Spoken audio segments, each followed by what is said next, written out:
From an Islamic theological perspective, the most powerful proof of a creator, well, it isn't out there in the stars. It's right inside of you.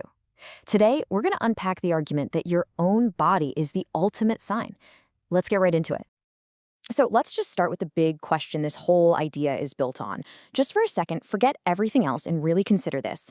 What does your own body, with all of its incredible complexity, tell you about where it came from? This idea of looking inward, of self-reflection, it's absolutely central, and it comes directly from verses like this one in the Quran. In Islamic theology, the body is what's called an ayah, which means a sign or even a miracle. The argument is, if you look closely enough at that sign, it points directly to its source. All right, so the first piece of the argument is really straightforward. An intricate design points to an intelligent designer. And from this viewpoint, you won't find a better example of intricate design than the human body itself. To get a sense of just how wild this is, think about this. Every single one of your cells has a blueprint with 3 billion bits of coded information. That's like a massive library of encyclopedias, all packed into a space you can't even see. Just incredible. And then you've got the heart. It beats about 100,000 times every single day without ever getting tired. It's this perfect engine that never asks for a day off. I mean, can you think of any machine humans have built that could run so flawlessly for, say, 80 years straight? And the brain?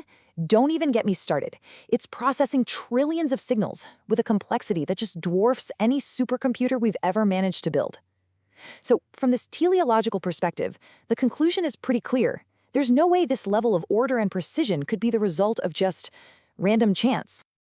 And this idea of intentional perfection is captured right here in this Quranic verse. So the argument isn't just that things are complex, it's that they are perfected.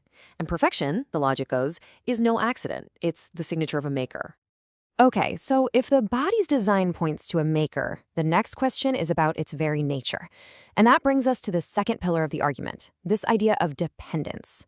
The core concept is simple. If a being depends on anything else to exist, it can't be the ultimate source of its own existence. And this really lays out the two sides of the coin. On one hand, you've got us, human beings. We're completely dependent on air, on water, on food. We have a beginning, right? Which means we had to have a cause. But on the other hand, for a creator to exist, it must be the complete opposite. Totally independent, the first cause that was never caused itself. So this is where it gets really interesting. If we follow this trail of evidence, what kind of a profile can we actually build for this creator? What qualities would it absolutely have to possess? Well, the first and most critical attribute is this. The creator has to be uncreated. Think about it like a long chain of dominoes. You can't have an infinite line of falling dominoes without a first one to start the whole thing, right? An endless series of creators is seen as a logical impossibility. There has to be a first uncaused cause that pushed that very first domino. And you see this exact concept reinforced in the Quran. With verses like this one, it describes God as being the first, having no beginning, and the last, having no end. And from that starting point, other attributes just logically have to follow. I mean, the sheer amount of information in our DNA implies the creator must be all-knowing.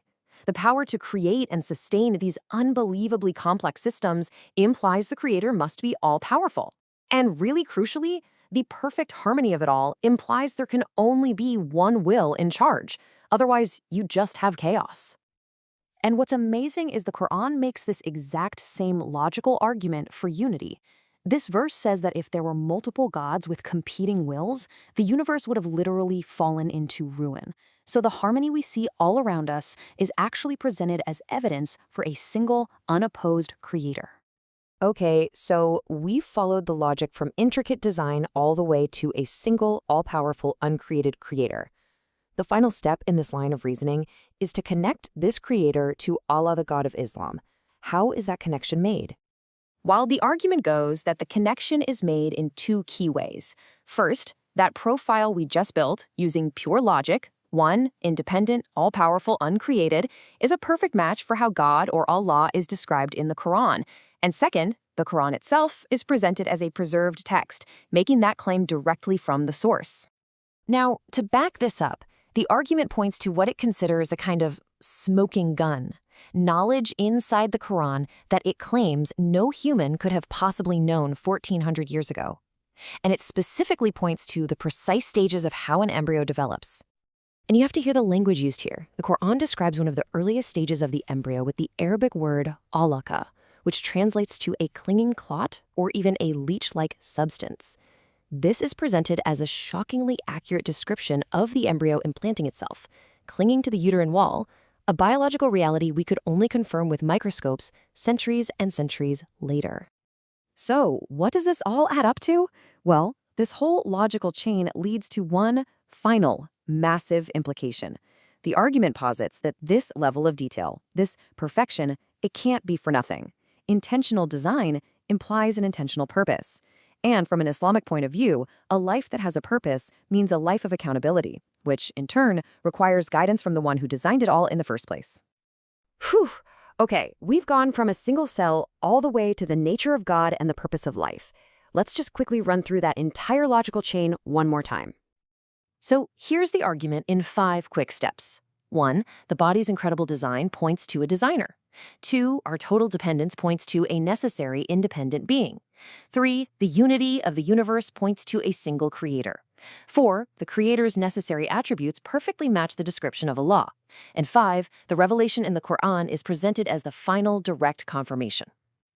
And that leaves us right where the argument itself concludes, with this powerful question from the Quran. It completely shifts the focus from the mechanics of how we exist to the ultimate question of why we exist. And according to this argument, the answer to that why, well, it changes everything.